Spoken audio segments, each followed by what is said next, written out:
there's an assumption that there is a form of some kind.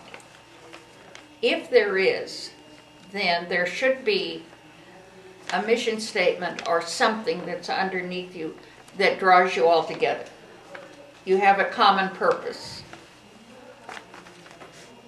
Something is drawing you together. There's a common purpose. Okay, that's important. Now that's what we talk about, mission statements and all. And it's helpful if it's written. So you have a common purpose. Okay. During that, you come to that agreement. That's why we're together. Whether it's a city council or it's a local neighborhood group to take care of the garbage collection, you have a common purpose. Okay, now you're going to come together.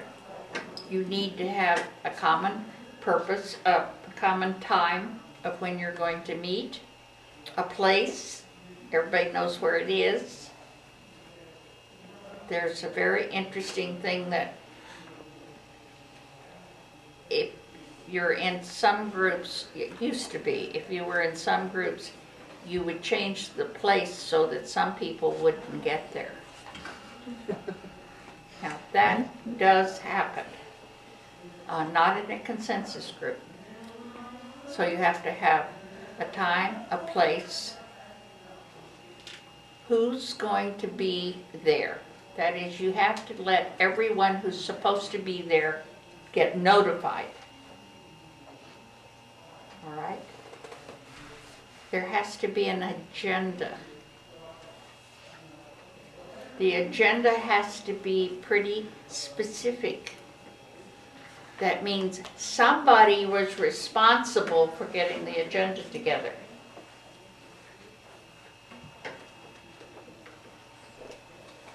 It didn't just appear. It didn't just come out of the floor.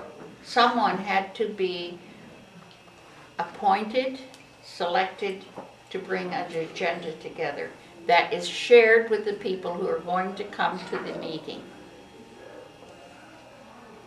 Hopefully more than an hour beforehand. Now, I'm not a computer person. This has gotten all messed up with computers.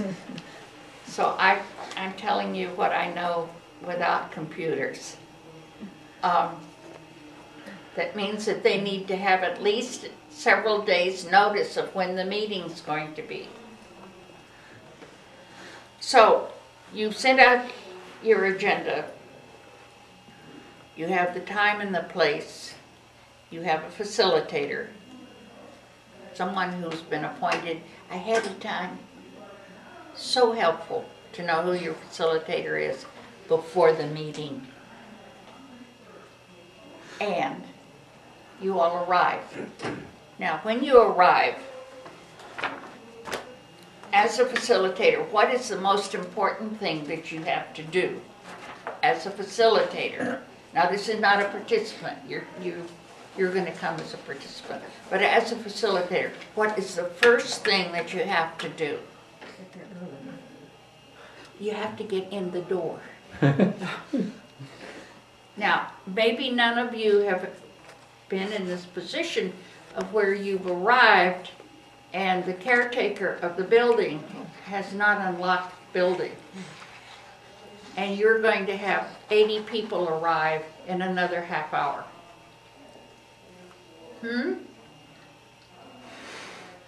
It seems so elemental, and yet we very seldom remember that that's the first job of the facilitator. The first job. Okay. I always throw that in because I arrived one time and the building was not open.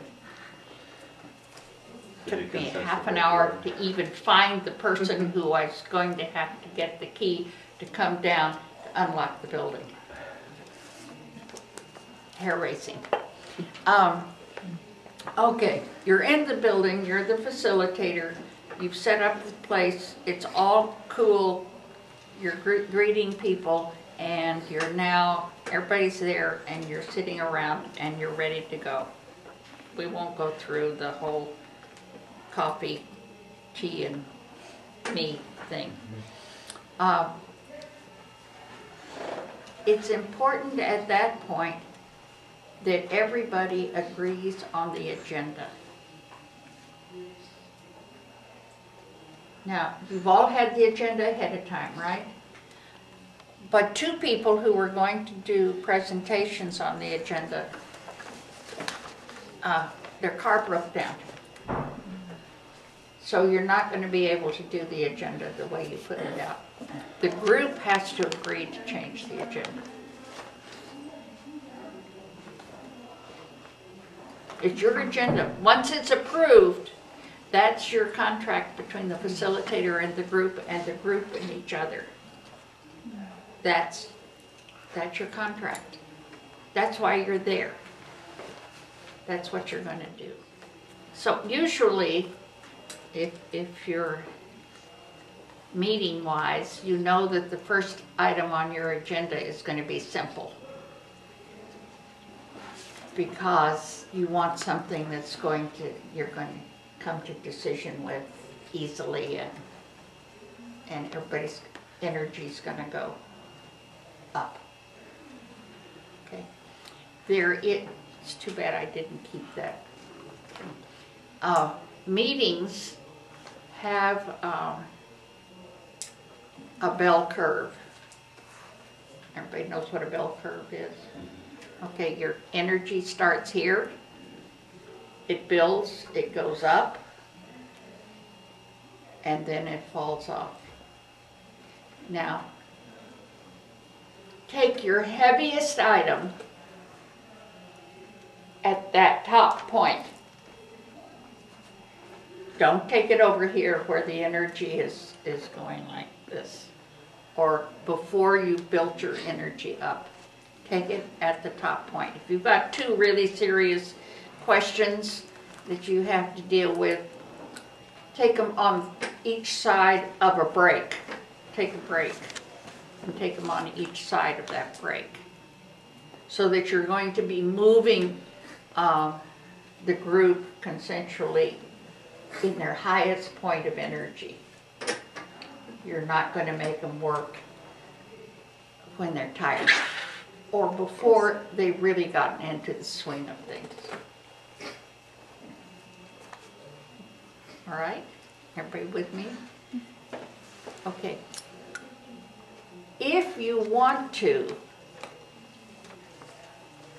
most meetings should not be in chunks of more than an hour and a half. Do not ask people to sit longer than an hour and a half. I can tell you when an hour and a half comes. It literally, people start to just glaze over. If you can't take a long break at an hour and a half, at least take a stand up, turn around, speak to your neighbor break. There's no such thing as a 10-minute break, by the way, if you move. It doesn't exist. The minimum that you can do is 15 minutes, and usually you're looking at 20. But if you want to take a break because you realize that people are starting to glaze over, turn up, turn around, say hello to your neighbor. Don't go to the bathroom. Don't go have a smoke. Nothing else, or you break the rhythm. It breaks. All right.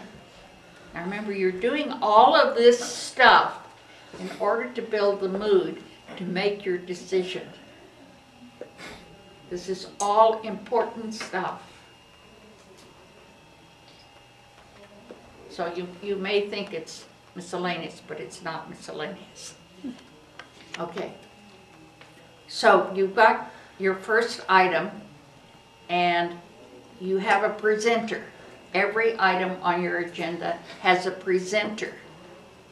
Someone who's going to offer the item, hopefully in writing. ahead of time. However, that's asking for too much, usually. So, if you're in a circle, always keep this chair empty. If you're the facilitator here, have the presenter come here. Why? The energy all comes one place. It's all focused. The facilitator is not trying to facilitate the person over here who's the presenter. It's all right here. It can go very smoothly, very quickly. The presenter doesn't have to be the one who's facilitating. The facilitator's facilitating. The presenter's the one with the information.